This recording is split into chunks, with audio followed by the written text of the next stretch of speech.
Welcome back to the Frizz and the Grease podcast with your hosts, Trudeau and D.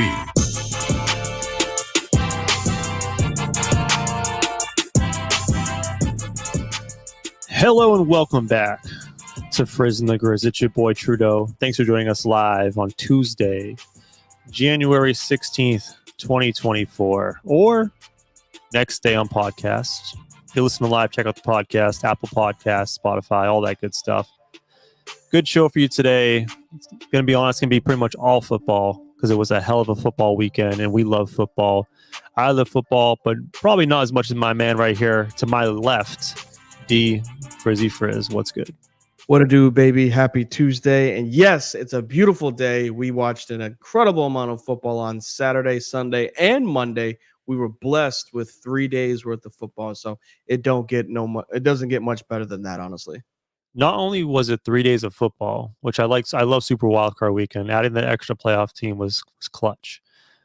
Not only 3 days, but maybe not the most competitive games in all the games, but some good shit to talk about afterwards because there was some doozies this weekend. The amount of storylines that have populated because of what happened and what escalated over the last 3 days for football is incredible. Obviously, we're going to go over as much as we possibly can. For those that are here watching live, definitely throw in the chat if it's something involving your team that we may have missed. For those that are listening to us in the car ride tomorrow morning, hit us up on Facebook and definitely give us your thoughts on how the weekend turned out for you and your team if they were playing. My team wasn't, but Trudeau's team was. Absolutely. Sporting the Bucks gear. So yeah, lots of football stuff. We'll talk about all the weekend games. But first, I want to give us some shouts. Ooh. And I'm going to start with a little replay of last weekend when we asked the question, who did we think was on upset alert? And I'll go for D first because his by far is the more impressive of the two. So hear me out. And I only say this not because of the run that they're on, but just because of history. I don't believe in the Packers, but I find it hard to believe in the Cowboys in the playoffs. Oh, that's juicy. Until they prove otherwise. Mike McCarthy has always come up short in the playoffs. The Dallas Cowboys have always come up short in the playoffs, and they're never going to be judged based off of their regular season. So I don't care if they get the 1 seed, 2 or 3, they get a bye. It's that first game in the playoff that's going to determine how the season of the Dallas Cowboys is. And I get it that they're their home team. Jordan Love is not a bad quarterback. He's a very hot, cold. He can go off for 304 touchdowns and no picks, or he can go off for 152 interceptions, nothing else. So like that's a unpredictable game that if they don't get to a hot start, meaning the Cowboys, and they don't allow Micah Parsons in that line, DeMarcus Lawrence to feast off of passing situations, the playbook and the blueprint was out. The Cowboys do not like to stop the run. So A.J. Dillon and Aaron Jones, those are two really good running backs where if you get a 7 to 10 point lead, watch out. They are going to run it down their throat. Wow. Now, granted, I'm usually not good at remembering the dumb shit that I say. And I think you even asked me, like, did you say something about this? And I was like, I think I did because I wasn't sure. But my goodness, was that take spot on with the way that game turned out. That is awesome. The only thing I think you were off on, I don't know what A.J. Dillon and Aaron Jones finished with, but I just Aaron Jones went off 118. That's what. Okay. Not so crazy. you were spot on. They got that on the ground. Yeah, ran them down. That was probably the most impressive prediction because they were 7+ point favorite, which that's amazing. And then on the other side, my upset pick for the week, my actual most probable upset for this week, I think Tampa Bay is going to win this game over the Eagles. I know Tampa Bay is technically the higher seed, like they are but they're the betting underdog by 3 points. The Eagles have lost 5 of their last 6 games. Like nobody's like, I think everyone just had, I think it's like, oh yeah, it's the Eagles. Like they were in the Super Bowl. They're just going to put it together. And this ain't it, guys. Like it was so embarrassing. They lost to the Cardinals, which put their chance at the division very low. And they actually went out and tried to play the Giants. Mm-hmm. I know people will go and look and be like, oh, Jalen Hurts only played a half. Yeah, because they were getting their ass beat so bad after the first half with Jalen Hurts. And AJ Brown got hurt, and they're like, we got pull the plug, just pull the plug in this, throw the backups in, we're just gonna give up this game.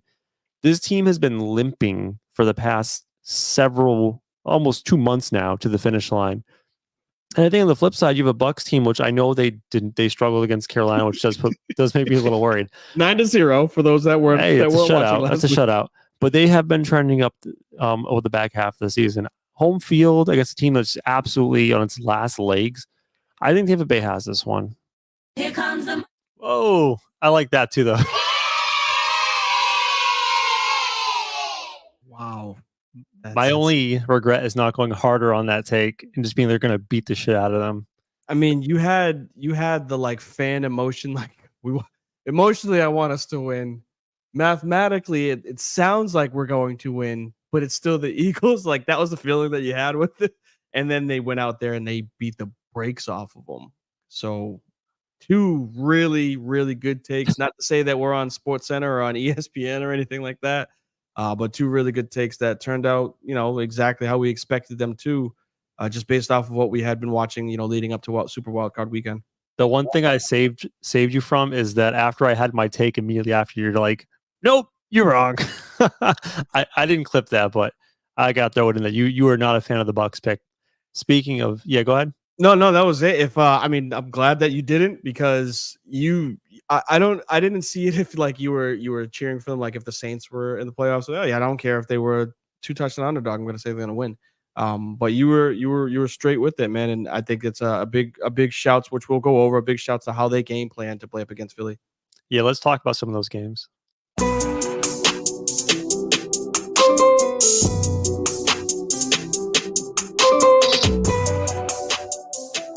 What's the best way to approach this? Do we do chronological from the earliest slate of games, or you just want to pick at random?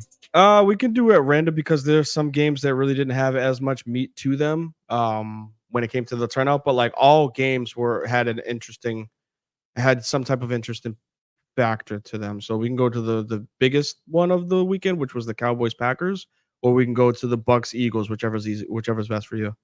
Let's start Bucks Eagles just because it was the most recent, and I feel like it's fresh in everyone's mind. It was yesterday. I think the outcome's predictable. I think it's one of those games where you look back on it and be like, oh yeah, that makes sense now. But everyone's still was so caught up in, well, it's the Eagles who won the Super Bowl, like they should win this game. And one of the things that has been a struggle for the Eagles when AJ Brown's gone is they kind of make their bread and butter.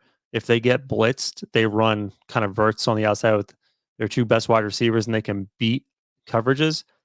And Todd Bowles on Tampa, man, they called up a very aggressive defense. When they blitzed Jalen Hurts, he was in a world of trouble. They couldn't beat one-on-one coverage. Granted, they had one big pass of like 56 yards where they got the touchdown, but other than that, they had nothing on Tampa's defense.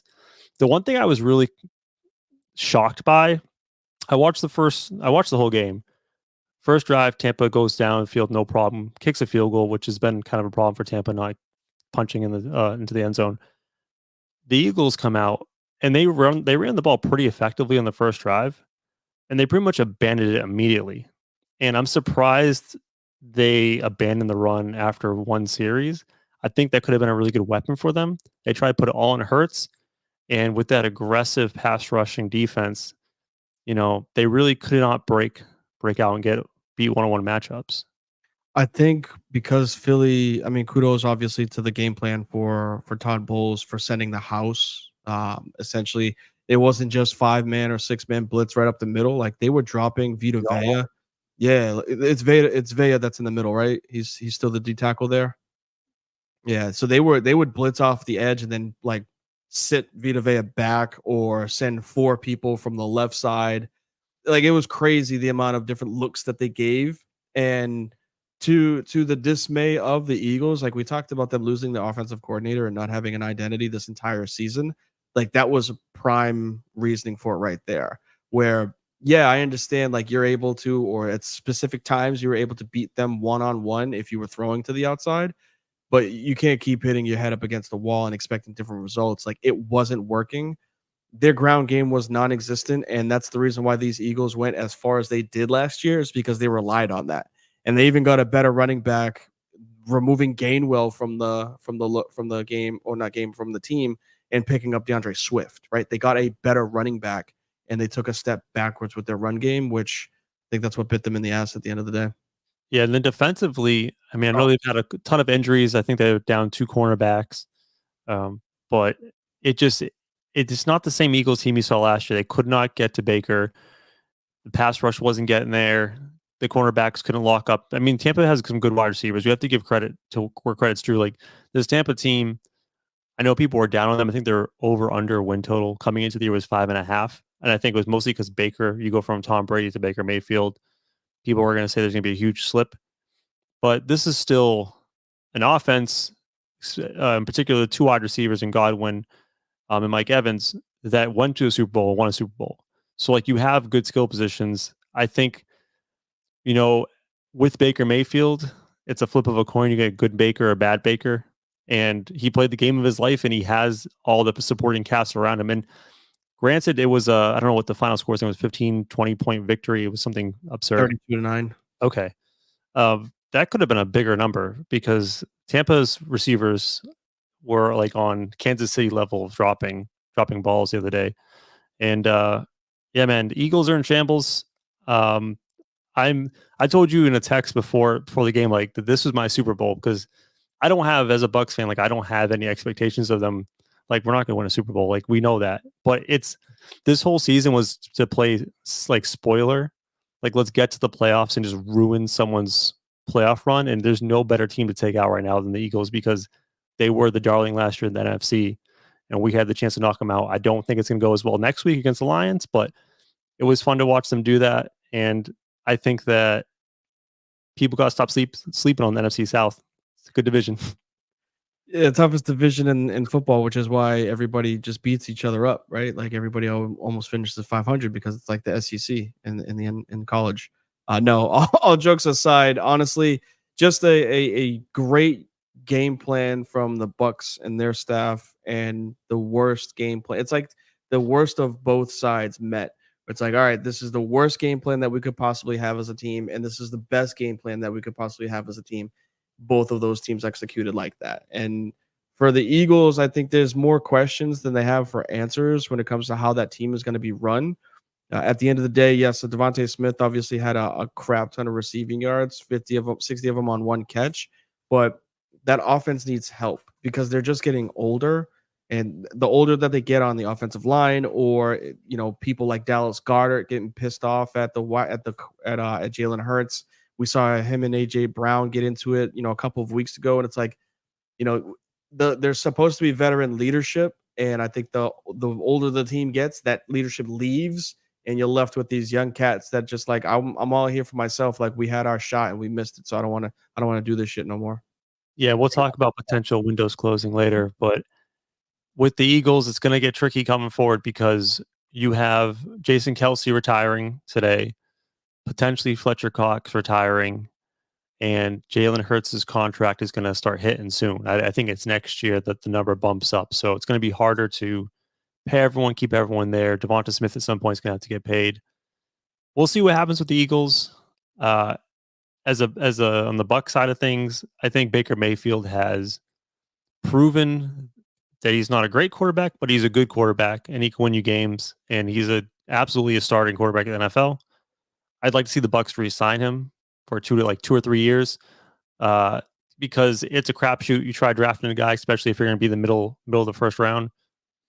Baker came into the league with high pedigree, first overall pick, and he's had a really rough start. I mean, I think they showed a graphic of him having like 9 coaches in his first 6 or 7 years. I think shout out to Sean McVay for kind of fixing him, like rehabbing him, because he spent some time with the Rams last year, looked really good. Would like to see him get re-signed, and I just think with being in the NFC East, I think the Bucs have a chance now perennially at least to compete, make the playoffs. I don't know if they'll ever be a Super Bowl team, but weird shit happens. You could upset the Lions this upcoming weekend because just like the Eagles struggle with the blitz, we all know Jared Goff's fatal flaw. If you can get him off timing and throw him off, all sorts of trouble. Who knows? Maybe the 49ers get upset. Something happens. Brock Purdy gets hurt. But that's kind of football, man. You just got to get into the dance. All it takes is, like you were just saying, one injury, and it flips the entire landscape of a team. I don't wish that on stuff. So for you to just call out Brock Purdy like that, that's crazy. Yeah. Don't put that in the air. I only said that because last year their season got derailed because Brock Purdy gets hurt.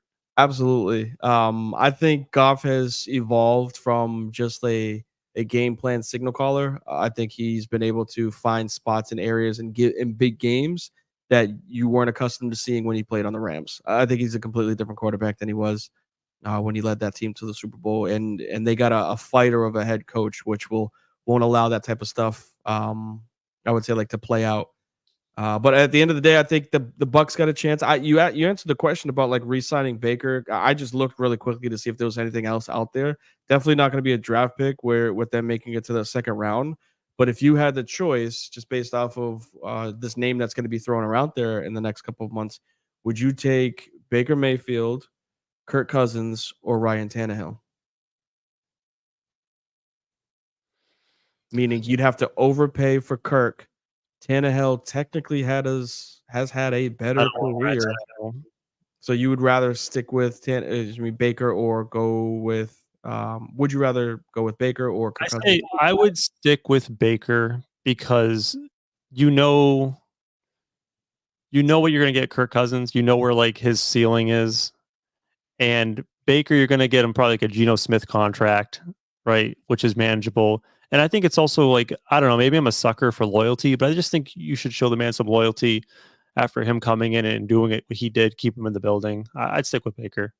I know they're not in the playoffs, but I feel like Geno Smith might have opened the door for journeyman quarterbacks. You know, we saw him have decent success, and I don't think that team's failure was them not making the playoffs. I don't think that was solely on Geno Smith. But look at the resurgence of Baker, like you're saying, with this year having the amount of starting quarterbacks get hurt the way that they did.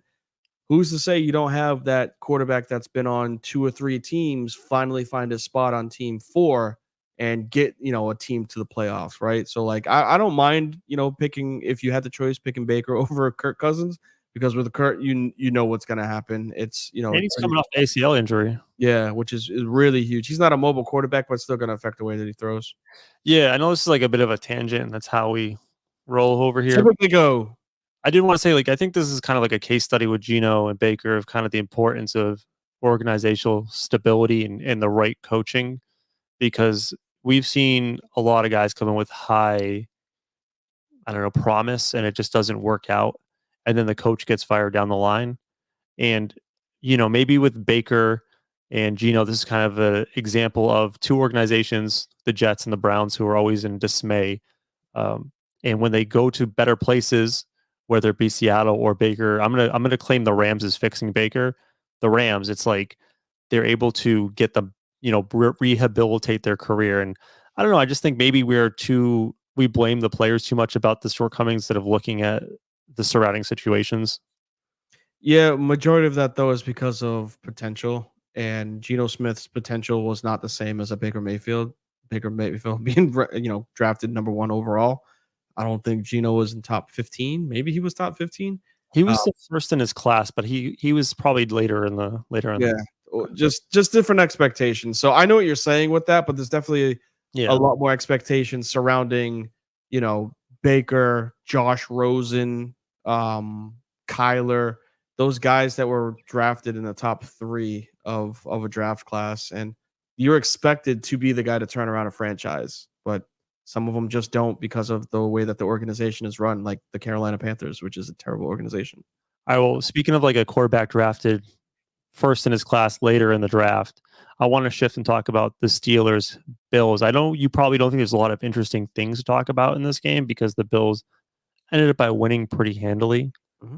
But I do think it was interesting the fact that the Bills jumped out to this massive lead and they kind of just, I don't know what's the word, like playing with your food. Yeah. They didn't stomp them out, and they allowed the Steelers to come back and make it a 1-possession game closer to the end. At the end, the Bills eventually, after that, pull ahead. But I don't know. There was something weird about this game for me that made me second think the Bills being this, because they were on quite a run coming to the playoffs, this potential juggernaut. And now I'm starting to look at Kansas City versus Buffalo and saying, I don't feel as comfortable as I did a week ago about that matchup. So I get what you're saying. The only reason why I'm not going to put too much stock into that is because it's a random rescheduled game for Monday at 4:30. Just a Mm. lot of variables for that go into play. Weather being a big factor, and I think the way that you saw the hint of, like, I got the S on my chest when it comes to Josh Allen. Who knows if he was fake sliding or not when he took off for 50 yards? I know they outlawed it in college, but, like, looking back on it, you're like, wonder what he was actually trying to do there. But at the end of the day, he took over that game, and whether it's up against Mahomes, it's up against Burrow when he was healthy, Tua in the AFC East. Any team that has to worry about Josh Allen, it's usually a problem for the other team, because if he's hot, he's what you just saw, 250 in the air and just about 100 on the ground, 3 touchdowns, no turnovers. Like, if that's what you get from him, watch out, right? Like, that's tough, because he's a physical specimen that can run over your linebackers and definitely run through your secondary, but he can also toss that pig. And if Stephon Diggs is feeling well, obviously if he's not, prima donna, he's going to obviously cause some issues. Austin Kincaid is a hell of a tight end that bails him out in certain spots. And I think they're finding ways of getting the ball to, people like Khalil Shakur, who's a good slot receiver, or James Cook, just hand him off and potentially let him run for 70, 80 yards per game. Two things. First, I think it's funny that Josh Allen did a potential fake slide where the person on the other side of the field, Kenny Pickett, was the reason why they outlawed it in college football, because he did that fake slide ran for a touchdown. Mm-hmm. I don't know if ironic is If the he was playing, it would have been more ironic, but it was Yeah. Mason Rudolph. I'm always afraid to use the word ironic because I feel like I always just use it wrong. Isn't it ironic? That's Don't what you I think think? of every Yeah. time. But on Stephon Diggs, one concerning thing for me is that He's Stephon Diggs. let That's me ask you this: when do you think Stephon Diggs had his last 100-yard receiving game? Week 2 of the regular season. Week 6. Okay, I knew it was early, and he He's hasn't had been it since. awfully quiet since then, and I understand that they are doing it with a lot of different guys. They're running the ball really well with Cooks. They're getting Kincaid involved, but they need to have the ability to make some big shots down the field. Now, I still think Kansas City is a bit fluky in their win against the Dolphins, because before that, I think they won handily. Let me rephrase that. But I don't think their offensive woes are fixed magically from 1 week. They basically took a bye week on week 17. They've been abysmal offensively for the latter half of the season. But my point is that if they are to, revert back to a more potent offense, I don't think having Diggs be a shell of himself and not, a dominant game changer, I think that might be a problem for the Bills. Oh, absolutely. And Diggs is going to have probably his toughest matchup of the season when it comes to a corner on the opposite side, because Trayvon Diggs was out when they played the Cowboys, and L'Jarius Sneed absolutely sunned Tyreek Hill. And I know how cold it was out there, but I told you, I was like, the defense showed up. They didn't care how cold it was. They were out there to be as physical as possible with that Dolphins team. And Sneed's gonna follow Diggs across. I know we're talking more about, like, the Chiefs That's good. game versus the Steelers Bills game, but that's what this is where you have to man up. I don't care however that's taken from anybody that's listening or watching, but as Stephon Diggs being the best wide receiver, one of the best players on that team, this is your game. This is the game that you have to go out there and say, I don't care who covers me. Like, I'm going to go off. Josh, I'm open. Throw me the ball in a respectful way, because if it flips and he starts to complain, the Bills are in trouble. There is a magician on the other side of the field, and I don't care what anybody says. He's got that Brady mystique around him where he doesn't have to go off for 500 yards. He just has to get you a first down in certain spots. He has to move the sticks in areas that you don't expect them to. A random scramble for 12 yards for a first down. Mahomes is that guy, and the Bills need to be on their game, because, as I said to you in a text message, defense in the ground game travels. And that's exactly what the Chiefs are bringing into Buffalo next week, is Isaiah Pacheco, Marshawn Lynch-esque running, like very heavy runner and aggressive. And if the Bills aren't ready for that, they don't need to throw the ball for 300 yards. Just keep handing the ball off to him because he's having a hell of a run. I'm not ready to say that their ground game's back. I'm having flashbacks of them playing the Raiders and getting stuffed at the line every play. But we'll see. But as we said, we can segue into because there's really no meat and potatoes on the Steelers Bills game. Like, I do. There is one thing Oh, actually okay, I want okay. to throw on the Steelers thing is I've heard some rumblings. I don't know how like the level of rumbles, like maybe a little grumblings about Mike Tomlin okay. as a head coach, and the idea of like, should we stay with Mike Tomlin because we just make the playoffs and get bounced every year in the first round? Is he the right guy for the job?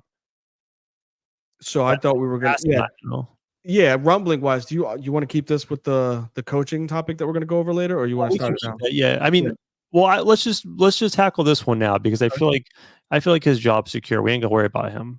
So I don't think the Rooneys fire coaches. They had, before wow.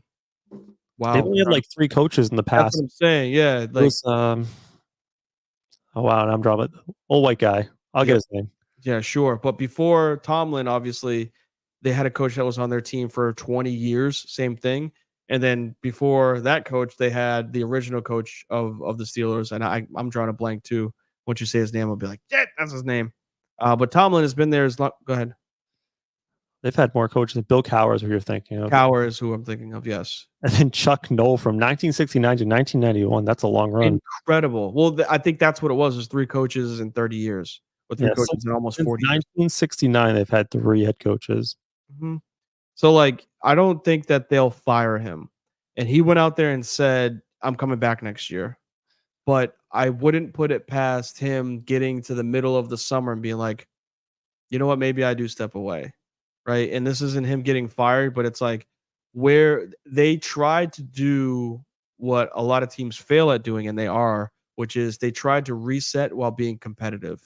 It's not easy. They didn't find Ben's backup while Ben was on the team, and they were still drafting as if they were in championship win mode, which they got to a couple of AFC divisional rounds. They got to the AFC championship with Ben. So, like, it's not like their window was closed. They were just trying to win now and not replace the people that were going to end up leaving, like Antonio Brown or Lev Bell and then Ben Roethlisberger. Like, those names, once they were gone, there was nothing that was behind them in a replacement. And now you're seeing it where you're just very mid because of coaching. And you can outcoach a bunch of teams, but eventually the talent is going to catch up. And that's what's happening is in the playoffs, they get caught up with talent. If they can find a quarterback, they'll be fine. I guess so, but you already got a wide receiver that's pissed off, very similar to how every wide receiver that's always been pissed off that plays for the Steelers. They keep finding replacements, but like every receiver likes to get pissed off in Pittsburgh. George Pickens is not good enough to be pissed off. No. That's why I don't get it. But he's the number one. There is no, because I think who the receiver that was Deontay Johnson was hurt all season.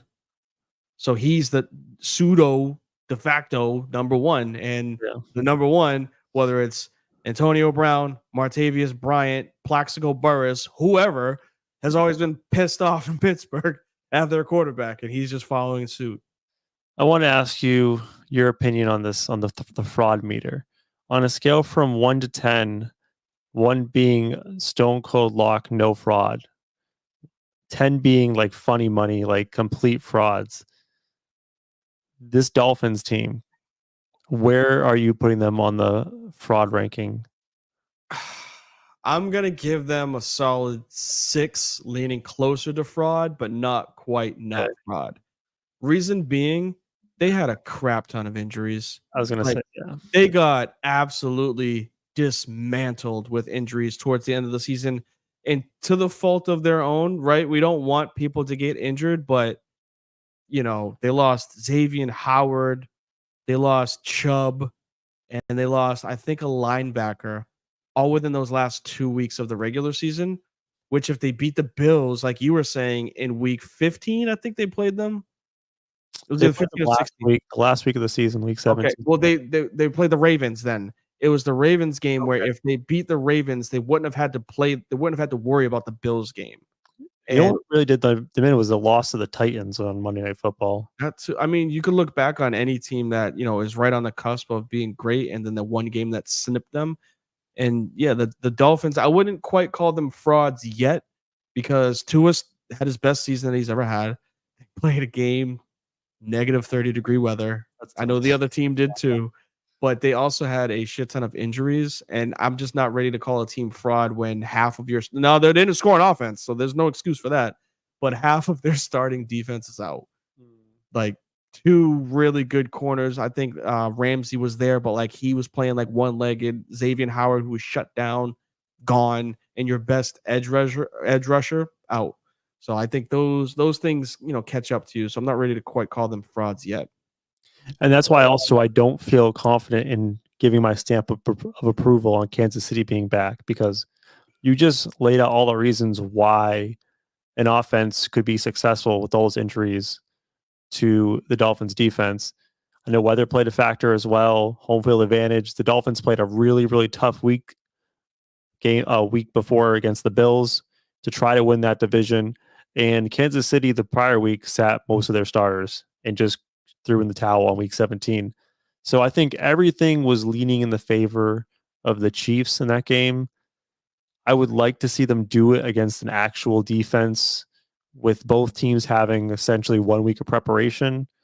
I'm still not back on the Chiefs, but again, it's like one of those things where you just, no matter how bad that team is, man, they still got 15, and it's really hard to count them out. That's what I'm saying, man. I'm not gonna bet against them. I wouldn't bet if there was a chance to. I'd be like, nope, staying away from that game.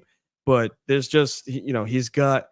Shaq said it best: "We the champs till we not the champs no more." And Patrick Mahomes has championship from last year.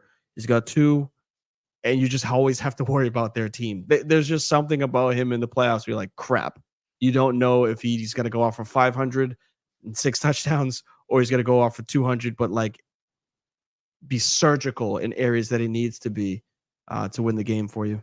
What do you think, without looking, because I know you don't do the gambling thing, what do you think the spread is for Kansas City Chiefs at Buffalo Bills? Bills favored by 2.5. Dog, you should be fucking handicapping games. It's Bills minus 2.5. Let's go. You were right on. So yeah, and I'll show you here just so you don't think I was cheating. This is what I have up right now. no, I know you don't have it. It's the Some video games. no. It's not there anymore.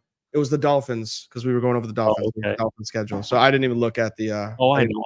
The game you're talking about. That's impressive. The one thing I would say is like the Tua things are interesting because it's really easy to have a quarterback on a rookie deal. You're not paying him as much. Yep. And I think Tua has one more year left. One more extension year. And then they're going to have to extend him. And I don't know what type of figure he's going to command. I assume it's going to be a lot. And I'm wondering out loud, and I know people are very like, you either love Tua or hate Tua. It's kind of like how it works in this world is with Tua. Mm-hmm. He seems like a guy who, when things are going well around him and the timing is there, he is elite, right? He has elite anticipation, elite accuracy. But when things are tough, I'm just curious, is he a type of guy who can elevate a team around him, or is he more of a guy who can be excellent when things are going well, like a Brock Purdy? And I know that's not apples to apples comparison, but we look at Brock Purdy and his skill guys and his scheme. You have the same scheme essentially with the same coaching tree with Mike McDaniels, and you have 2 number 1 wide receivers and a very good running back in Achane. Oh, there's the text message. Got to disable that. And I'm just wondering if we are overselling how good Tua is. Now, granted, I think he's going to get the bag either way because, like, what are you going to do there?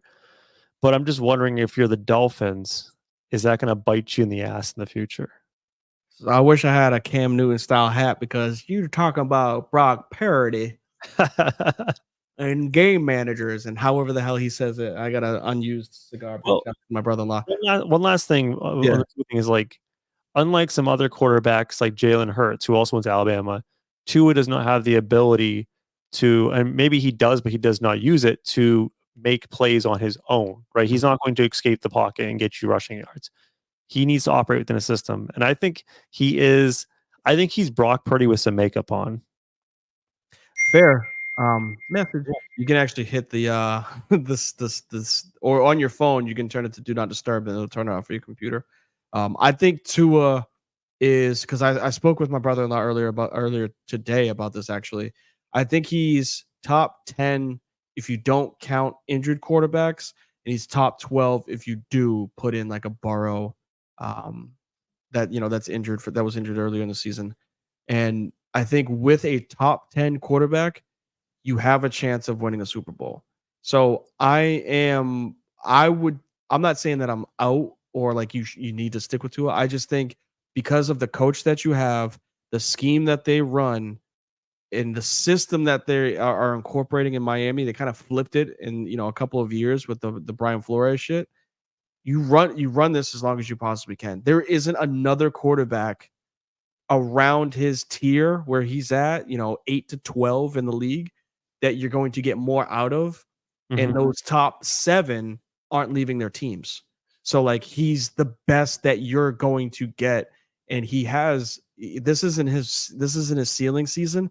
This was his best season. Right now, this was his best season, but I don't think this is his ceiling. I think this is just the cusp of how good he could actually be. I clicked the hide alerts and it's still going off. No. You got to turn your phone on to do not disturb because it's most likely connected to everything. I have to do it on certain times, so I forget that I'm streaming. It'll make my iPad, my Mac, and my Mac also get rid of shit. Technology, man. I'm not saying that they shouldn't re-sign him. Don't get me wrong there. I'm just saying I think they're going to end up by paying him top 4 money, right? Top 2, 3, 4 money when he is more of like a top 8, top 9 guy. And you can win a Super Bowl with him. That's great. And that's awesome. But again, it's a salary cap sport. And if you're going to overpay at that position where he's not necessarily elevating the guys around him, you're going to end up by not being able to pay the skill guys that make him great. It's just like, you know what I mean? It becomes a difficult situation. Yeah. Enough on the Tua thing. Is there another game that you want to talk about? It's a couple. There's a bunch we haven't touched on. You want to do Browns, Texans? I'm sure that was an exciting game for you. Yeah, we could do that one. Just because you know how much of a fan I am of CJ Stroud. We all joked and said there was going to be Flacco and playing the Ravens, and then CJ was like, "Not a chance. Not on my watch," is essentially what he said. And he just went out there and punched the Browns in their face. Like all this analytical, I didn't even know about his numbers, that like how he played against man coverage.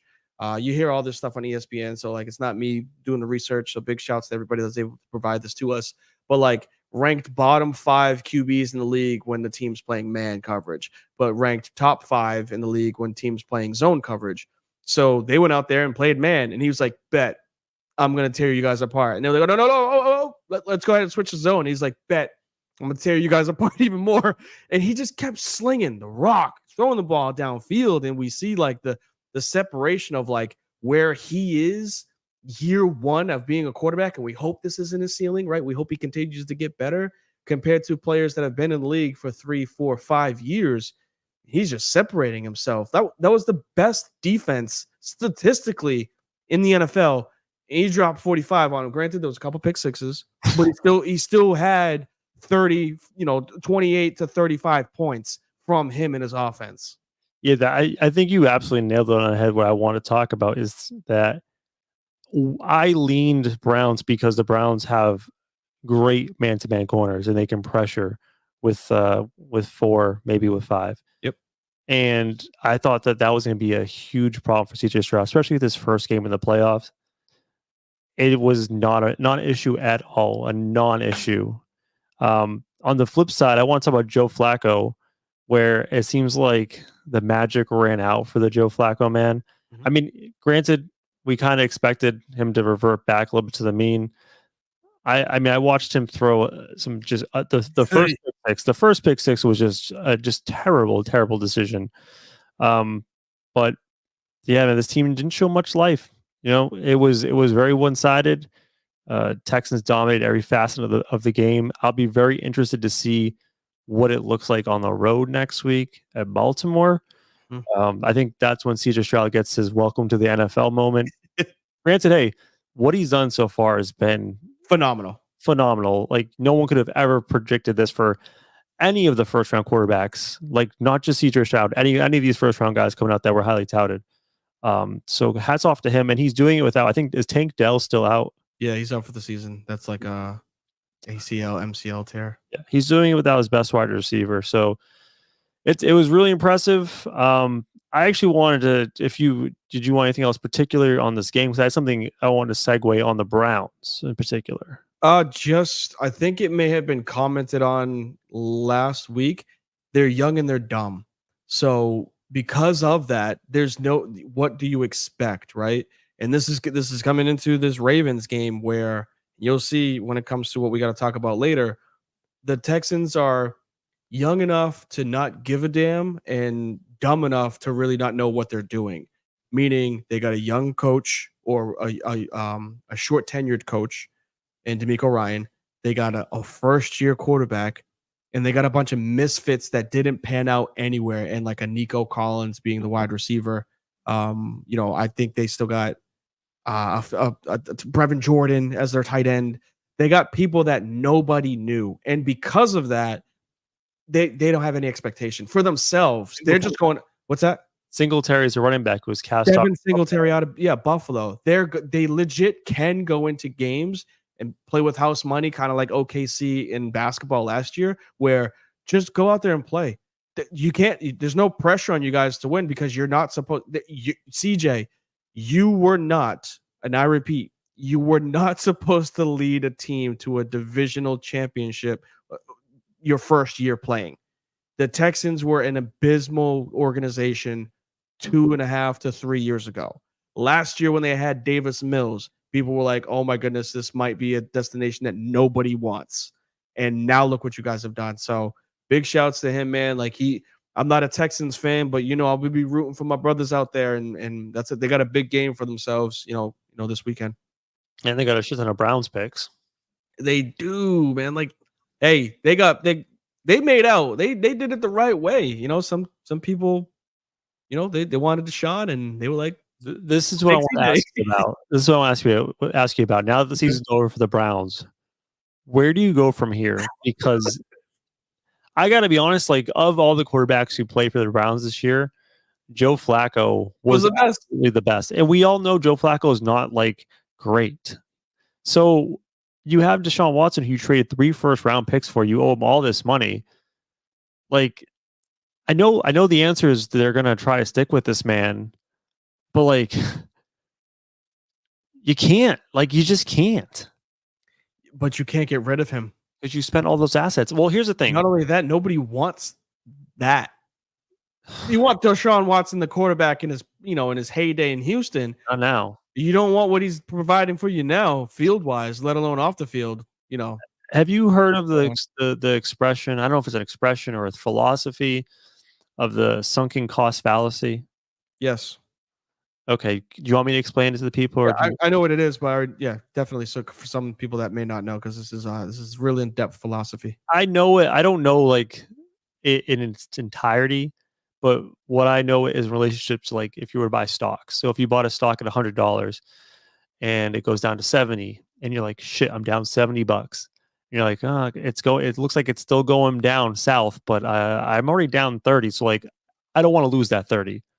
Then it goes to 60 and 50 and 40. And it's, if you play fantasy football, that happens where you draft a guy in the second round. He's been bad and you have an opportunity week 3 to unload him, but you're like, he could still be good. And he ends up being you cut him in week 10.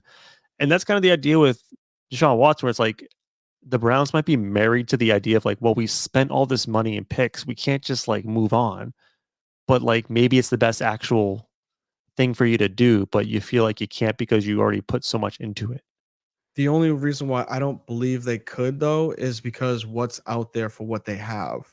They can't trade them. You're not going to trade quarterback for quarterback that's out there, and you're not going to sign one I just listed you, not just, but not too long ago, I listed the quarterbacks that are potential free agents. It's Kirk Cousins and Ryan Tannehill.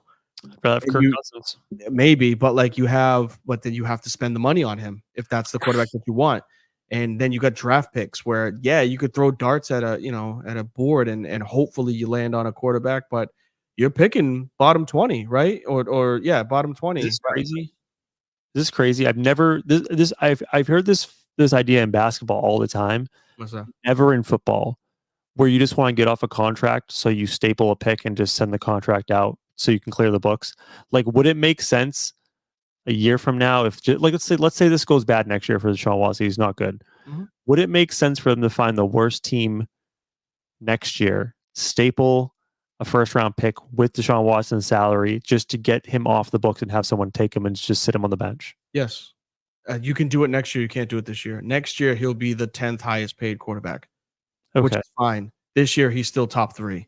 So you can't do it this year. Nobody wants that. I'm paying a top 3 quarterback to not play him or to bring in and hope he's good off of injury.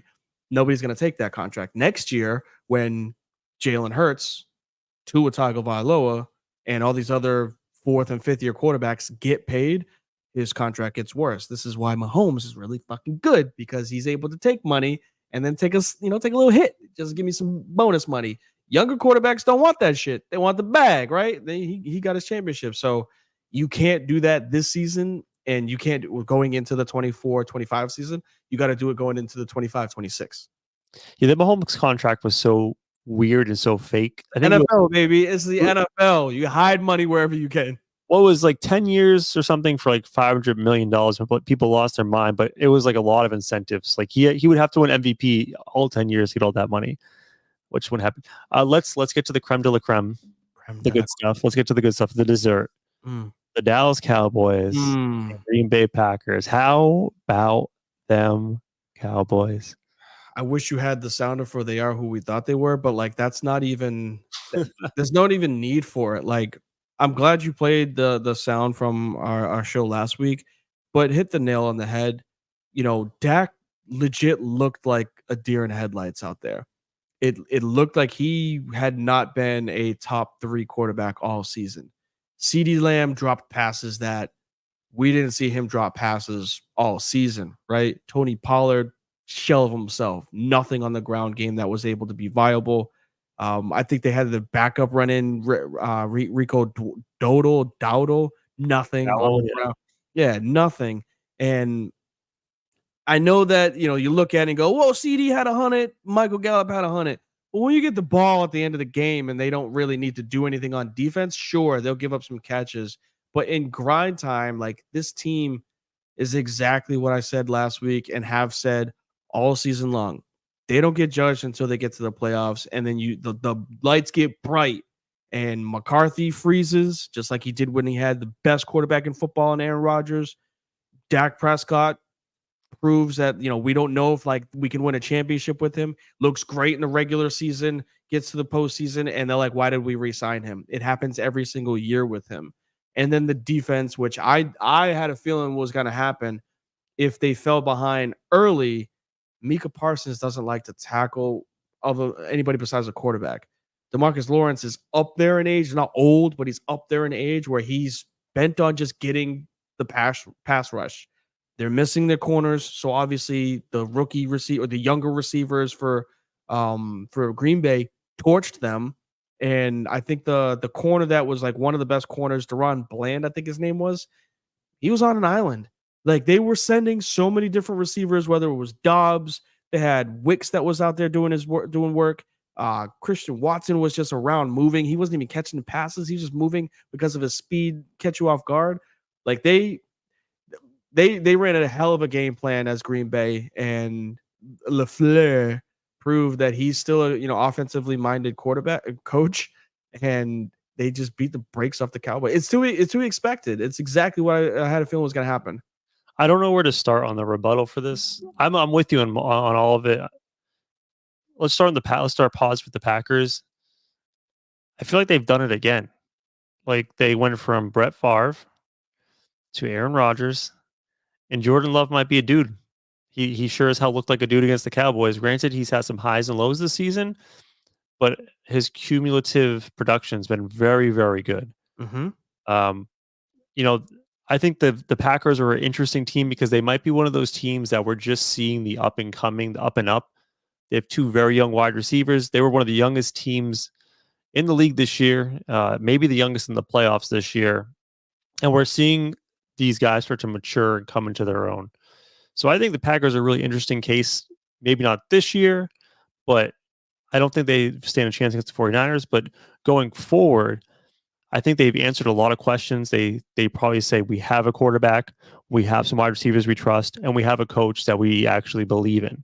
So awesome for the Packers that you have kind of a roadmap now for the future, because there were questions in the beginning of the season, like, is Jordan Love the dude?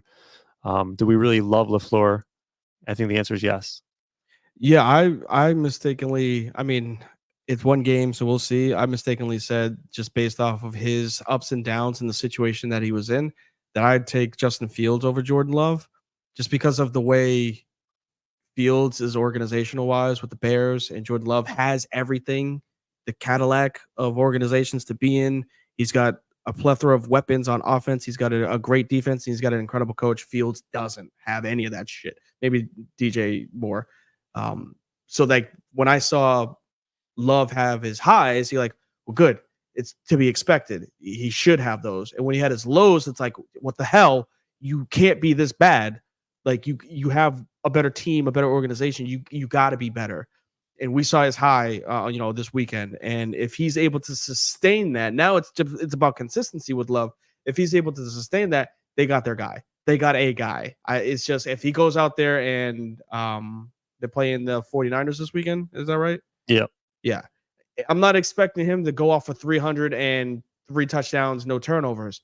But if it's a 24-20 game, two touchdowns and a turnover, not mad at that. If he goes out there and it's 100 yards, 3 turnovers, I understand the 49ers defense is good. I'm not going to say that I'm pulling back the reins on him being the guy, but it's like, all right, like He's maybe proven he needed this punch. He's proven what he had to prove this year. Everything else is gravy on top. I think the point spread for the game this weekend is 10.5. 10.5, 8.5. Yeah, I got 8.5 on mine. Okay. 8.5. I mean, I expect them to win pretty handily, the 49ers. On the flip side, on the Cowboys, a lot of unpacking. I still think Dak Prescott is a quarterback that you can win a Super Bowl with. Again, I feel like he's around that Tua tier of somewhere between 7 and 10, depending given on whatever given week you have. Yep. It's a good quarterback, and it's hard to find guys that good. You don't often get them in the draft. You don't often, those guys, like you said, don't go into free agency. So I think Dak's fine. Dak wasn't the issue this game. Granted, he had some bad miscues, but the defense is really the problem. Defensively, there's a lot of things to be optimistic about next year. I'm not saying this year was an awful performance against the Packers. Deron Bland, rookie, 5 pick sixes this year. I think he's going to be an all-pro, right? So they've found, again, another guy late in the draft who can be a very good cornerback for you. You're getting Stephon Diggs back. I'm sorry. What's his brother? Trayvon Diggs? I thought you were going to say Gilmore. Gilmore's still there. So you were on par with Stephon and Diggs. No, I meant you got Trayvon Diggs and Stephon Gilmore. I said his brother's name. You're going to get Trayvon Diggs back next year. So you're going to have, in theory, a very good, at least, cornerback group. I don't know what their safety situation's like. You still have Parsons. So the pieces are all still there. And they were a very good team in the regular season for a reason. I think if I'm the Cowboys, and we'll talk about this later because we want to talk about coaches, I think if you want to point the finger to one thing is that they were not prepared and they didn't respond when they got punched in the mouth. And I put that on leadership.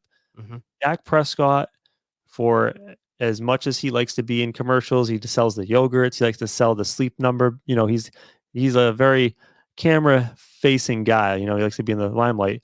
He's not like one of those rah, yell in your face, rally the troops guys when shit goes bad. Well, the team ain't going to listen to him even if he did it. So if you want leadership that's not going to be the quarterback, you need the head coach to be a good leader. I'm not trusting McCarthy as a leader of men. After this embarrassment, we'll talk about it later, but I just think if you're going to point the finger to one thing, it's going to be McCarthy and that coaching staff. Yeah, just the last bit of it, and we can flip it up, is I didn't mean it as Dak can't win a Super Bowl. It was more every time he fails, that conversation comes up around. It was the same when he was trying to get his, when he was trying to get his contract. It was, is he worth the money? Because we think we know what his ceiling is. And every year he has to go out there and prove it that, hey, I'm actually a good quarterback. But when this happens, which this is now 3 years in a row, you're like, all right, it just recycles itself again, where they're like, I don't know if we can. The media will say it, and Jerry Jones will also think it, which he's what's probably the biggest problem in Dallas.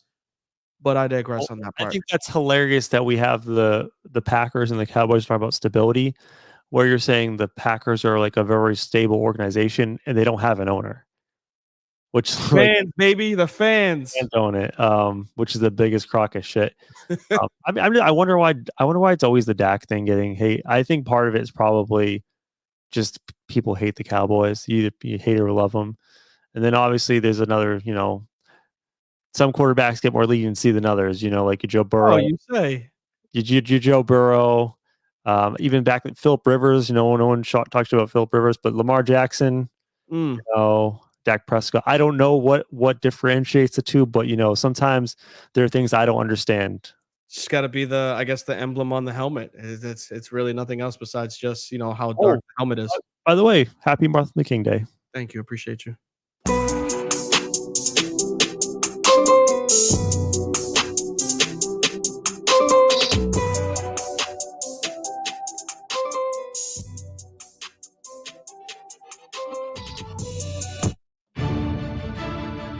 Prepare yourselves for the greatest and most unique segment in podcast history. Let's rank some stuff with D. It's time for Frizz's 5. Woo! Damn, you bringing it today. I love it. Trying to end the night off with a good one. Wake up all your children. So. I know. I don't got the monitor, so they probably definitely heard me on that one. All right. What are we ranking today, D? So, because we are in the height of NFL playoffs, and this is an important weekend for a bunch of different legacies, I would say landscape-wise in the NFL, we're going to go with top 5 quarterbacks with the most to prove this weekend. I like it. It's very, sometimes we do pop culture, sometimes we do food. A lot of times we do food. But sometimes we rarely do sports. So this is a very good one for this. So no, you're good. You're good. What I actually thought about too is I think the last time we did one of these, we predicted the number one guy that had the most to prove, and they went out there and won an NBA championship. Do you remember who it was? Nikola Jokic. Mr. Joker Jokovic. We had this exact same list. I think it was round 2 going into the playoffs. We were like, all right, these are the people that have the most to prove, and Joker was number 1. Went out there and won a championship. So I'm hoping history repeats itself because my number 1 is my top 5. It ain't your top 5. So let's get it going with number 5. This is going to be a group because of the quarterbacks that have to play. And I don't think they really have pressure on them. They're just playing with house money. So I'm going with both Jordan Love and Baker Mayfield. I don't think they have anything to prove, but it's fine. Yeah, I mean, I got to put quarterbacks because 5, right? I got to put 5. I think Mahomes is off the list easily. He doesn't have to worry about anything. And then the rest of the list is involved with single players. But Love, Mayfield, I think they still got one of those like, hey, is this the guy that we can build around contract-wise for Mayfield, like you were saying? And is this the guy for the future when it comes to Love? So not to say that they have a whole lot to prove, but just, something in the back of the minds of some owners or people that are about to pay them. All right, number 4. Number 4. Jared Goff. Look, listen, the reason why I say Jared Goff is the Lions have some strange expectations now, right? They went 50 years. Granted, it wasn't 50 years, but they went damn near 50 years, it felt like, without getting a playoff win. Something Stafford, who was a number 1 overall pick, just couldn't do in the 12 years that he was in Detroit. Goff now has moved the needle with the expectations of the Lions. They're a great team, right? They have a great coach. They have an incredible defense, and their offense is explosive. Their quarterback has been to a Super Bowl, but he came up short. Not only did he come up short, but he was so out of his league that they traded him. They were like, we can't trust him. McVay was like, I need another quarterback. Get him out of here. and he's used that as fuel. I think he's got, not say some pressure on him like he's going to lose his job, but it's one of those, can you bring this team to the area that you were at already and actually win something? I would think he'd be higher on this list because Jared Goff was widely thought as the reason why the Rams lost the Super Bowl. And he was thought of as a salary dump in that Stafford deal almost. So I would think he has more to prove because I don't believe in Jared Goff. Okay, I like it. I like it. But remember, this ain't your top 5. This is my top 5. 3 ahead of that, huh? Yeah, we got 3 more ahead of this. Number 3 is Mr. Brock Purdy. Only 3. Only 3. The reason why I say this, look, Brock, it's your time. You got a healthy team, right? Everybody's here. Christian McCaffrey damn near won the MVP. I think it's going to go to Lamar, but he damn near won the MVP. You got Debo, you got your tight end Kittle, and you got an incredible defense. You cannot be what everybody thinks you are, which is a game manager. You have to go out there and win these games for the San Francisco 49ers, and they have to get to the Super Bowl. Anything less is going to be on his shoulders as a failure, and you're going to hear everything about, can we win a Super Bowl with a guy that was drafted in the 7th round? That's what's going to come back up. I think he would be my number 1. Really? Because he is, I mean, I know the guy you might have number 1. I'm not going to, say that, but I think you probably have Lamar up there higher than him. I think there's other guys that potentially you could have in this list, like Lamar or Mahomes. They're MVPs. They've won Super Bowls. At least one of them has. Brock Purdy, no offense, Brock, you ain't done shit, right? And you are the guy that everyone says is the ultimate system guy. What did Cam Newton call him? Game manager. Game manager. So you, with the best team in NFL right now, you need to prove with everything around you that you can at least get this thing done. If you fall flat on your face this weekend against the Packers, oh boy, Lord have mercy. First Take is going to have a field day on your ass. So you better come in. Truth. As one of my coworkers would say, Brock, it's time to shit or get off the pot. Number 2, I'm going with my guy up in Buffalo. That's Josh Allen. Look at here. Look. I got beans. No, we're not going to do that. But what I am going to say is, Josh, this is it. This is the time you have your arch nemesis, your arch rival that you went to overtime and you didn't get a chance to get it done a couple of seasons ago. Then you fell flat on your face against Cincinnati the year after. If you lose this game, Mr. Josh Allen, or you win and you don't get the Bills to the Super Bowl, the Buffalo window has closed. It's done. It's over with. McDermott will get released. You will see Stephon Diggs want to leave. Everything will be on Josh Allen's shoulders and that AFC East if he does not get this team to the Super Bowl. Yeah, I like it. He's probably number 3. My only thing is I think that we already know he's that dude. Like, he's a dude. And I don't think we don't believe Purdy's a dude right now. Again, I think there's some validity in the idea that you've never really advanced. I don't think they've ever made it to the AFC Championship game, correct? Who? Josh Allen.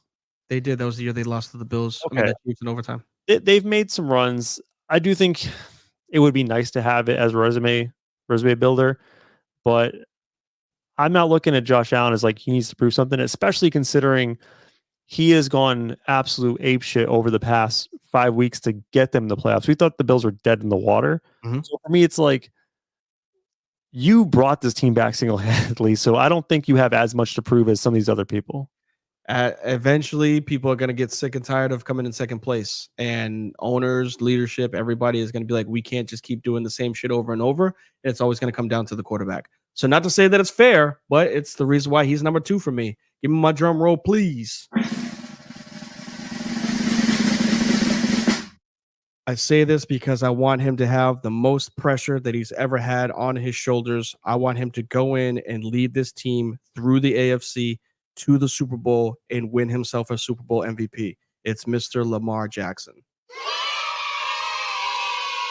Look, I know you're going to say he doesn't have much to prove, but this is more for a personal proving point for me.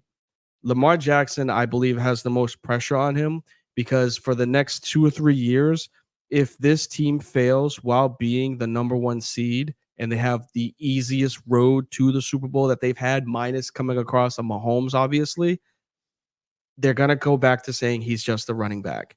That stuff has been very quiet over the last year because of what he's done in the air, but we haven't seen him be successful in the playoffs. We saw him get blitzed by Derrick Henry back when he played Tennessee. I know it was his rookie season, but they were able to revert him to just running and not passing. And what do you think they're going to do with Houston? They're going to try to get him to be a passer, and he has to play the way he's played all season. If he gets past this, he's going to be playing either Buffalo or Kansas City, 2 really good teams that you're going up against guys that have been there already. Lamar has, to me, more to prove because the history that he has of losing in the playoffs versus what he is as an actual quarterback in the NFL. I think the problem is that you're trying to prove it to the wrong people right now, because we're talking about a guy who has an MVP already and likely a second MVP this season, right? Mm-hmm. And the people who criticize Lamar for not having playoff success to this point, they have put their flags in the sand as being Lamar haters, and some of them have been doing it for the wrong reasons. I'm just going to say that. And it's Happy MLK Day. And I just think that you're never going to satisfy those people, right? There's always going to be an excuse as to, or they're always going to move the goalpost, no pun intended, on that argument. And I don't think, I mean, granted, I understand that like it would be nice to be like, shut the fuck up, like look at this, they got it done. But to me, like at least for me personally, the dude's a baller, top whatever quarterback, like top 3, top 4, whatever you want to say, 2-time MVP. Dude's amazing. You can throw him in any team and he'll instantly make them better. To me, like he has nothing personally to prove.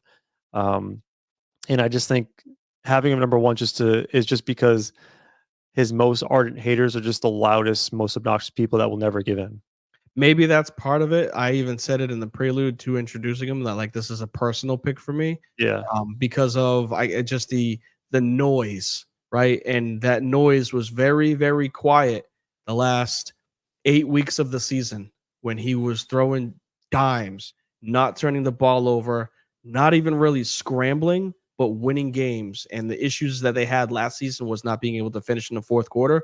That was not a problem this year. They got their full-fledged defense. They got offensive weapons, and he's driving the truck right through the AFC, in which I think if he caps this off with shutting people up, on keeping this chip on his shoulder, this kid's going to go down in history as one of the best to ever play.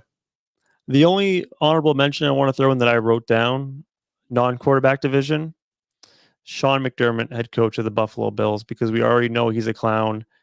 It's been a mess all season. He's been like low-key on the hot seat before the run to the playoffs.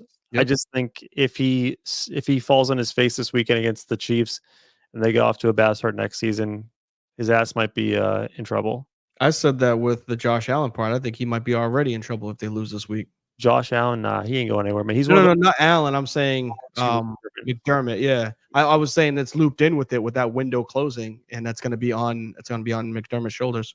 That's fair. Good list. I liked it this week.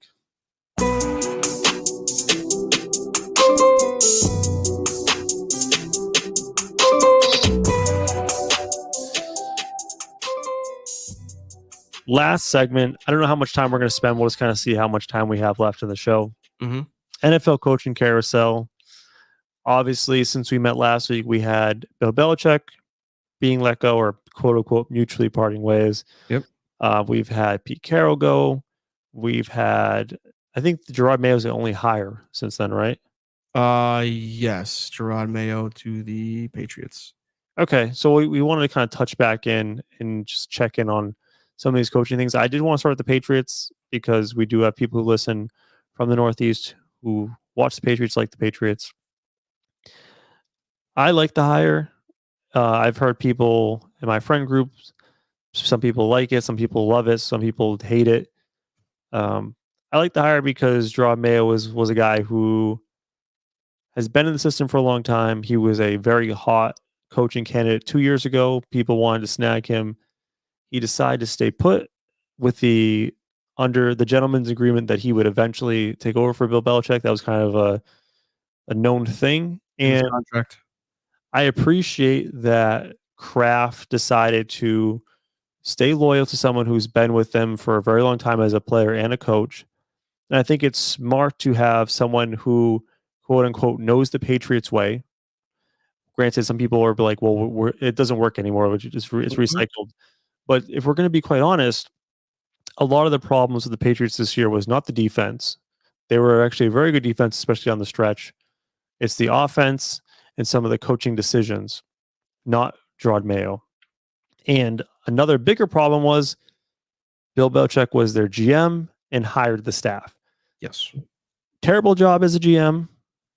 And as far as hiring the staff, towards the end of his days as a head coach and GM, Bill Belichick was made a friends and family discount where he literally hired his friends and family. So he had bad. his ugly ass son with his mullet playing calling some defense. I like it because you get Gerard Mayo in. He knows how the organization needs to be run. Get a legit GM. Have Gerard Mayo hire a good, competent offensive coordinator that isn't part of the Patriots organization and rebuild from there. It's great.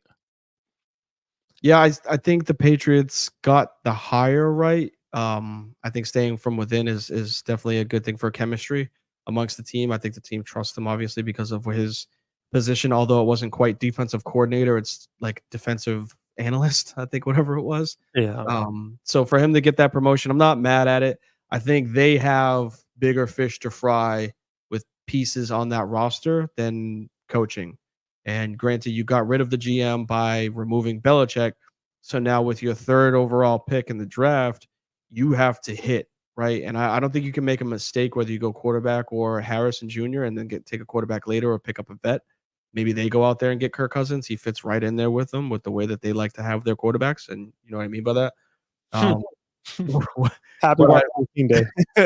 What I mean is, I think if they hit the reset button the right way, then yeah, you give Mayo the 3 to 4 year leash to try to get things going in the right direction. I'm not saying they're going to be Super Bowl bound or even playoff bound in 2 or 3 years, but if they're at least heading in the right direction, then that shows promise compared to what's been happening post Brady is they weren't heading in the right direction. They were going the complete opposite and have gotten worse every year since. Yeah, and I think the things that you can point to as the reason why they were going the wrong way were mostly caused by Bill. And I think Bill's still a good coach. I think he's a great X's and O's guy, and he knows how to. I mean, he's done it for however long in New England, 25 years or something. He knows how to run a winning organization as a coach at the very least. I think his days as coaching is not done. I actually think it's a very interesting potential fit with a team we mentioned earlier, them Dallas Cowboys. Because here's the thing. Hear me out on this one. Mm-hmm. Jerry Jones Has already called him. is old AF. Yes. And he loves himself his Cowboys. And I know that man would love nothing more than to win one more Super Bowl before he goes to wherever he's going to go in the afterlife. The upper room. Exactly. And if you have a pre-made team, what person is better to call if you just want someone who has winning championship experience than one Bill Belichick, potentially the greatest football coach in NFL history? It's a match made in heaven. The cards lined up properly. And I think, there's some talks of Belichick meeting with the Falcons. Also, like, weird to see, the team that blew the 28-3 lead looking to hire the coach that came back and beat their ass for it. But I think if there were, you talked about this actually earlier today. Mike McCarthy isn't a leader of men, and Bill Belichick commands respect because when he walks in, even if he's got a 2-30 record, I know it wasn't 2-30 in the last 3 years, but essentially, if it were, he can walk in and say, "Kiss the 6 or 7 if you count, New York, right?" So like he can go in. Was it Cleveland or New York? One of them before he got there. He can go to any team and he could go to Dallas and say, "I have more than your entire franchise. Listen to what I have to say." And you have to. Micah Parsons will, right? Dak will become a better quarterback because he's the guy that's leading the locker room. It's Bill Belichick. It's not Dak Prescott. It's not Trayvon Diggs. Mm. So I think if there is a best landing spot, we talked about it being LA and Atlanta, a couple weeks ago or even last week. No, it's sorry, man. McCarthy, I hate to say people need to lose their job, but he ain't getting it done. And I think as soon as that clock hit triple zeros, Jerry Jones was calling New England. I'll tell you that. Or he's calling the Cape or Martha's Vineyard, wherever Belichick's chilling. I think also there's a possibility Bill retires. But here's the thing with Bill, and I think this might be I think it's what might be driving him. Number one, he loves football. Like, he lives for that shit. No, that's not what's driving him. Number two, which I think is we're going to say, him and Brady were together for how long, won all those championships. Brady leaves, goes to Tampa, wins a ring without Bill. Bill probably looks at the situation and be like, I want to do that myself to prove that I can win a Super Bowl without Tom Brady for my legacy. And if that's your mindset as Bill Belichick, if that's what you really want, to win another ring without Tom Brady, to shut up all the haters, the Bill versus Tom Brady thing, you want a team that can win now, that's ready built. I like that Herbert's in LA, but that team ain't serious right now. The Cowboys, year in and year out, look like a serious Super Bowl contender. And the only reason why we don't take them seriously is because they're the Cowboys and we know they're going to fuck up at some point. So bring that serious Patriot way to the Dallas Cowboys. I just think that it will make Jerry Jones happy, whereas you have the best chance to win a Super Bowl immediately, and make Bill Belichick happy, where you can accomplish your goal and win a championship, because he's also very old without Tom Brady. I think the Brady thing may be in the back of his mind, but I don't think he cares about Brady. I don't think he cares about any of that shit that you just talked about. You know what I think does drive him? What? Him being 14 games away from being the most winningest coach in the history of the NFL. Good point. I think that's what's keeping him up at night and be like, I like Atlanta, and I could probably run that division, and they go from 7-8 wins to maybe 10, right? Still got to play other teams outside of the NFC South, unfortunately. So he might look at this as, can I do this in a year, or can I do this in 2, maybe 3 years?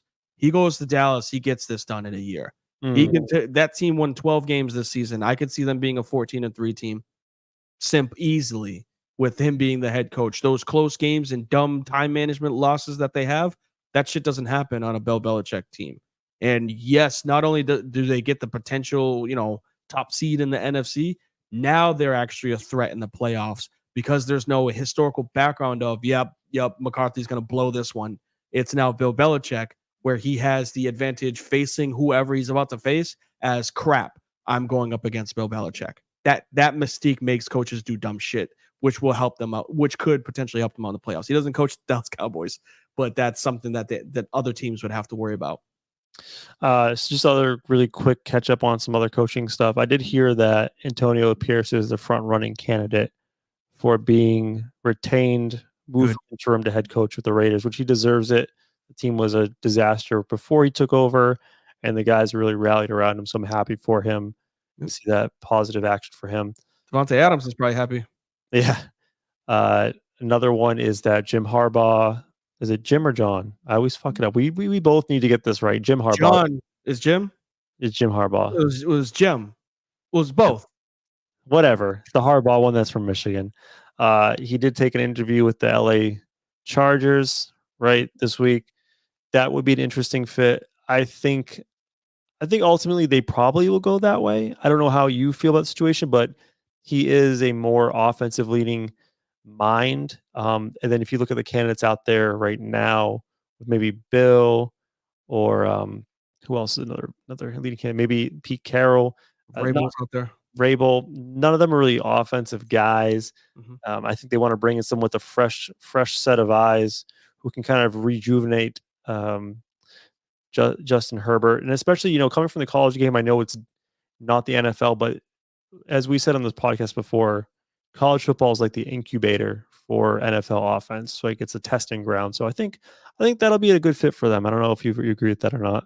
I wouldn't mind it. I think that would definitely help boost Herbert into being a top tier quarterback.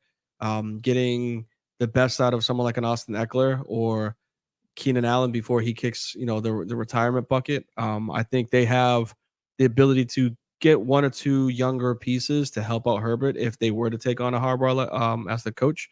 If they go out there and get a defensive-minded coach, it's not going to help that team by any means. They're going to win games based off of their offense, so they just need a mind that can mold with Herbert, not against. Does Pete Carroll go anywhere? Does he stay as a special assistant or whatever they gave him a title for with the Seahawks? Yeah, I think he stays as a staff member with Seattle. There wouldn't be at least for me, as if I'm an owner, there's no market for a coach of that age. Yes, he's got himself a Super Bowl, so like that, there's nothing against that. But age and scheme wise, you could see that it's caught up to him. And I just wouldn't take on that responsibility of a 70-year-old coach as in Pete Carroll. And then the last one, I guess, is like Mike Vrabel. Do we think that if Harbaugh goes, would he then default to the next best candidate, or are we still? We'll throw Bill in there too. Would he default to the next best candidate, and then like where would you like to see him go? I say this in the utmost respect that I possibly can. I wouldn't be surprised if he goes jobless. I wouldn't be surprised if he doesn't get picked up. He's a good coach. He's a great coach. I'm not saying that he isn't. I just wouldn't be surprised if he has a off year, meaning there's no great jobs that are out there outside of LA, and I don't see the fit in Atlanta. I just don't. But if he doesn't go to LA or he doesn't go to who were we just talking about? Sorry. There's two teams.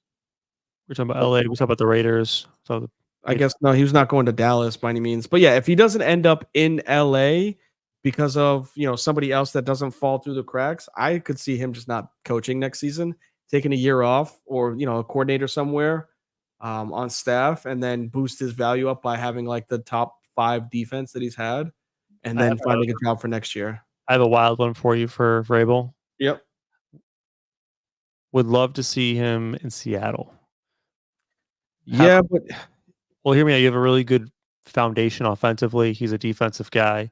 The defense is what needs to be retooled. I guess the reason why he parted ways with the Titans or got fired was they had different philosophies on how they want to continue. He has no interest in rebuilding. That's not what he wants to do. The Titans looked in the mirror and said, we need to tear this thing down. Mm-hmm. And I guess leading up to this year, he's lobbied for moves for winning now, and they've continually pushed against that. I just think he does not want to be part of rebuild. I think that with Seahawks, it's a good situation that he can win now, and he's respected as a coach. I don't see that being a bad fit now that you said that. That's why I said, is there 2 teams that we were talking about? Seattle was the other one. No, you're good. You're good. I think that wouldn't be a bad fit. But like I had just I still don't think that it wouldn't surprise me if he took the year off, grabbed a coordinator job, and then next year when there's 4 or 5 more firings from teams that have high draft picks and a decently young quarterback, he swoops in there and he tries to revamp his career, because he's not done coaching by any means. No, he's too young, but I wouldn't be surprised if like he takes the Cliff Kingsbury year off and comes back, who hasn't really had his name thrown about there, but I wouldn't mind taking his offensive mind coaching over Dennis Allen. That'd be a fun fit for New England if they could bring him in. All right, good talk. We'll circle back in a couple of weeks on the coaching when things sort themselves out. But let's get to one of our favorite segments, and the last segment, closing takes. The show is coming to an end. But first, it's time to get to anything we've missed. It's closing time. 1 segment, 2 takes. Now go. Closing takes, the time where we both get to go off the agenda and just talk about whatever the fuck we want. I'm going to start us off, D. Go ahead. Question for you. Statement and a question. Oh, boy. Statement is that this week, a legend in college football retired, Nick Saban, Replacing him, Kalen DeBoer, head coach of the Washington Huskies, who went to the national championship game. I heard this question discussed on Bomani Jones' podcast. Love to hear what you have to say. Is Alabama a good job? And to preface that, well, let me just hear your unfiltered opinion. Short answer is no, but go ahead and ask the rest. No, I think they also agreed, no, it's not a good job. It's a good job because, yeah, you're going to win games and have a chance to be competitive. But no, because that shit is going to destroy your life. Yeah, so there's two parts to this. First is you don't ever want to be, unless promoted, that's different, but you don't ever want to be the guy that fills Phil Jackson's shoes after he leaves Chicago, Phil Jackson's shoes after he leaves LA, Doc Rivers after he leaves Boston. People that, essentially, you see where I'm going, people that leave a legacy with a franchise and you have to be the guy that fills in their shoes. You don't want to be that next guy. Now, I think they got the right hire, but a lot of people forget how bad Alabama was pre-Brody Croyle or Brody Coyle, whatever his name was, meaning the early Nick Saban days when Coyle was his quarterback. Bama was mid. Not only were they mid, they were finishing 5th, 6th in the SEC. Like every single year, they were getting their ass whooped by Auburn. So I think they stopped the bleeding by getting the hire from Washington when it comes to losing recruits. Because as soon as Saban said he was leaving, they lost like 12 like this. They were like, nope, not going there. Because there's a change in us being a national champion, contender, or me being an NFL prospect. And you have the name assigned to you of Saban, you become an NFL prospect, even if you're the 3rd best corner on Alabama. When it's not, you better hope you win a national championship. And I think he stops the bleeding with them losing transfers. But no, I don't want that job after Nick Saban. Not at all. Well, I think their discussion was more of, in general, would you want to be the head coach of Alabama? And the reason being that they said it was not a desirable job is because the expectations are so high that it's almost impossible to succeed there. And the idea that they were on like SEC Network and stuff were like criticizing Nick Saban because he hadn't won a national championship in 3 years. Crazy, like, right? That is the standard at Alabama. If you win 10 games and have 2 losses, they want to kick you out. If you win 11 games, 1 loss, but your 1 loss is Auburn, get you the hell out of there. Yep. It is, while you have a chance to be great, the bar is so high, and the people in Alabama, I'm sure you're very nice people, but y'all crazy. And that's all they got. They don't have any NFL. They don't have any NBA. They have no NHL. They got Alabama football. And roll damn Tide. If you ain't good, man, they gonna want your head on a pedestal. What is that, pike? Yeah. So it's a tough job, man, and it's gonna be hard to follow up Nick Saban, like you said. Good luck, buddy, but I don't think it's gonna end up well for him. Not at all. I give him 2, maybe 3 seasons. 2. If he starts off 7-5, oh my goodness, he's fired already. Yeah, I wouldn't be surprised if he doesn't get that 2nd year. But hey, man, I like that one. I'm actually gonna flip the script and I'm gonna go basketball. But not only am I gonna go basketball, but I'm gonna go women's college basketball for mine. I'm gonna give a big shout out, and I know this one's gonna be relatively brief because we're up against it, as they would say on TV. But Miss Ashley Watkins, have you heard of her? I know Caitlin Clark and Angel Wilson. Those are nothing wrong with that. We'll get to know Miss Ashley Watkins, as the University of South Carolina Gamecocks are actually ranked number 1 in the country right now. So good for them. But a fast break dunk off of one that sent the house into a frenzy. Saw it on Instagram where she played lockup defense against the point guard. She ripped the point guard at the 3-point line and ran the fast break and rose up one-handed, one-legged too. Bang, threw it down. Better than Lisa Leslie. We know how, like, not awkward, but we were like, oh, she made the dunk when Lisa Leslie tried to do it. And Brittany Griner was the first one that I'd ever seen do a drop step 2-handed dunk like Shaq. But Ashlyn Watkins, sophomore out of South Carolina, it was pretty cool. She's like 6'3", and there's some dudes that are 6'3" in the NBA that can't dunk. So big shouts to her for the rip, fast break, and then rise up dunk. Granted, the get back on defense wasn't the greatest for whoever they were facing. They kind of just let her do it, but it sent the entire stadium into a frenzy. I loved it. Obviously, a bunch of likes and retweets when I saw that. So big shouts to you, Miss Ashley Watkins. You earned a fan and myself when it comes to watching some South Carolina basketball. I love it. This might have been our longest show of all time, and we only had 2 segments. You ain't lying, bro, but it's football season. It's it's time to talk football. That's why we're here. All right, you get us out of here. So we're going to get you up out of here the best possible way. We appreciate you all being here, listening live or listening to us on the rerun tomorrow morning while you guys are going to work. Please drive safe. When you get a chance, make sure you hit us up on all of our socials. Obviously, you can find this podcast not strictly on Apple, podcast, but you can also find us on Spotify. Hit us up on Facebook. We had a couple of viewers that were chiming in on Facebook today, so we appreciate the emojis, the likes, and the loves.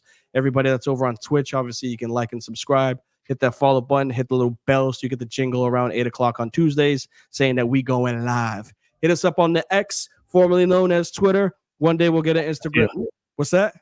Let's go give it to you. Let's go give it to you. We might have an Instagram or a TikTok at one point, but we definitely have a website that ain't got no merchandise. So don't ask us because we ain't buying nothing. As I say every time we getting up out of here, please, please, please make sure y'all take care of y'all mentals. Please make sure y'all take care of y'all physicals. Take care of y'all chicken. Take care of y'all children. And we'll catch y'all on the rebound.